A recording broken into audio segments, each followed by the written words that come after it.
बिस्मिल्लाहिर्रहमानिर्रहीम। नमाज असर से कबल शुक्राने की नवाफिल अदा करना कैसा। देखिए नमाज असर से कबल असर की नमाज से पहले शुक्राने की नवाफिल अदा करना जायज़ है। इसमें कोई भी कराहत नहीं है कि आप असर से कबल जो है शुक्राने के नवाफिल हों या वैसे ही कोई नवाफिल हों, आप अदा कर सकते हैं और उनको अदा करना मुस्तहब है।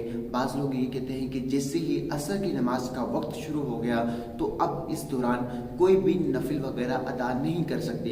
देखिए कि जमात से कबल आप अगर नवाफिल अदा करना चाहते हैं तो आप उन नवाफिल को अदा कर सकते हैं। हाँ, असर की नमाज के बाद किसी भी नफिल और या कज़ा को जो फ़र्ज़ कज़ा हो गए हैं उनको अदा नहीं किया जा सकता।